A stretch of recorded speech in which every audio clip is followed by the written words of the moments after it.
తిరుమల తొలి గడప దేవుని గడప ఇంత పవిత్రమైన ప్లేస్లో 43 సంవత్సరాల తెలుగుదేశం పార్టీ ఆవిర్భావం నుంచి మొదటిసారి తెలుగుదేశం పార్టీ పండుగ మహానాడు కార్యక్రమాన్ని నిర్వహించే అవకాశం ఇచ్చిన జిల్లా పార్టీకి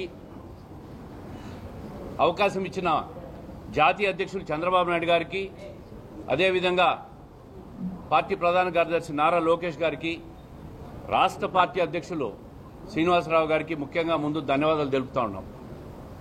ఈ మహానాడు 3 రోజుల పండుగ రాష్ట్ర చరిత్రలోనే నెవర్ బిఫోర్ నెవర్ ఆఫ్టర్ అని మన అధ్యక్షులు వారు మొదటి రోజే చెప్పారు. అదేవిధంగా ఒక చరిత్ర సృష్టించింది. కనీవిని అనే రీతిలో నిన్న బహిరంగ సభ జరిగింది.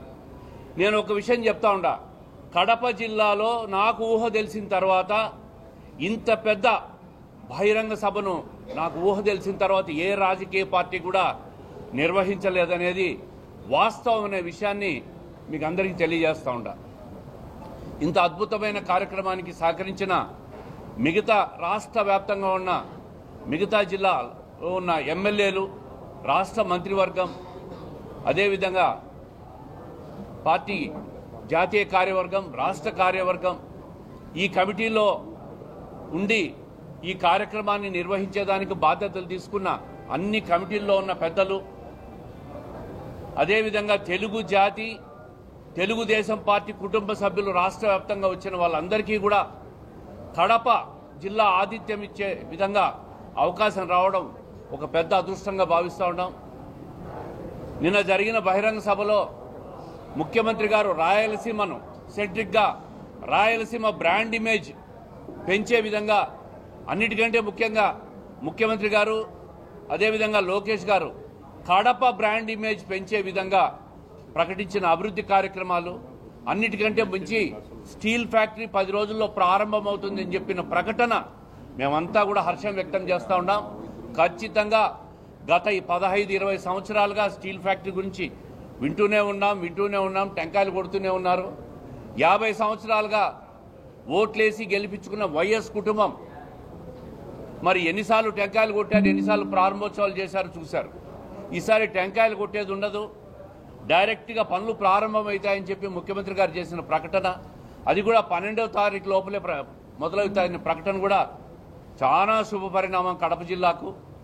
మరి ప్రతి అభివృద్ధి కార్యక్రమాన్ని రాష్ట్ర మంత్రివర్గం, జిల్లా శాసనసభ్యులు, అదేవిధంగా మిగతా పెద్దలందరూ కూడా ఖచ్చితంగా ఇవన్నీ పరిశీలన చేసి శాంక్షన్లు తీసుకొచ్చి రాబోయే రోజుల్లో పూర్తి చేసేదానికి ప్రతి ఒక్కరం కృషి చేస్తామని తెలియజేసుకుంటూ, మరి చివరగా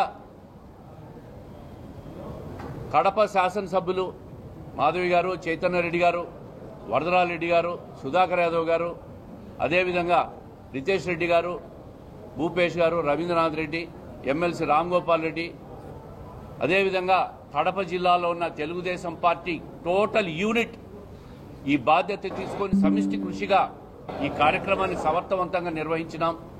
ఇది ఒక పెద్ద అదృష్టంగా భావిస్తూ ఉన్నాం. అన్నిటికంటే ముఖ్యంగా నేను ఈ 43 సంవత్సరాల్లో జిల్లా పార్టీ అధ్యక్షుడిగా నేనున్నప్పుడు ఈ కార్యక్రమం జరిగినందుకు ఒక పూర్వజన్మ సుకృతంగా అదృష్టంగా భావిస్తూ ఉండా. గౌరవ ఇన్ఛార్జ్ మంత్రివర్యులు, అదేవిధంగా మిగతా పెద్దలందరూ కూడా ఈ కార్యక్రమంలో దగ్గరుండి 15-20 రోజులుగా చేశారు. రాష్ట్ర పార్టీ అధ్యక్షులు అయితే దాదాపు ఈ కార్యక్రమం మొదలైన రోజు నుంచి ఇక్కడే ఉన్నారు. ఇది కాకుండా రాయలసీమ వ్యాప్తంగా ఉన్న ముఖ్యమైన ఎమ్మెల్యేలు, మన గవర్నమెంట్ విప్ కాలు శ్రీనివాసులు అన్న గారు, ఎమ్మెల్సీ బీదా రవిచంద్ర గారు, రాజు గారు ఈ కార్యక్రమంలో మొదటి నుంచి ఉండి దీన్ని పూర్తి చేసేదానికి సహకరించిన ప్రతి ఒక్కరికి కూడా, అదేవిధంగా కార్యకర్తలు, టీఎన్ఎస్ఎఫ్, ఐటీడీపీ, జిల్లా కార్యవర్గం, అనుబంధ కమిటీలు, పక్కన ఉమ్మడి జిల్లా మంత్రి గారు రాంప్రసాద్ రెడ్డి గారు, జగన్మోహన్ రాజు గారు, రూపానంద్ రెడ్డి గారు, వాళ్ళందరూ కూడా ఇక్కడే ఉండి మకాం చేసి ఈ కార్యక్రమాన్ని సక్సెస్ఫుల్ చేసినందుకు ముఖ్యంగా మీడియా సోదరులు, దేవుడు వరుణ దేవుడికి కూడా కృతజ్ఞతలు తెలియజేస్తా ఉన్నాం. అందరికీ నమస్కారం.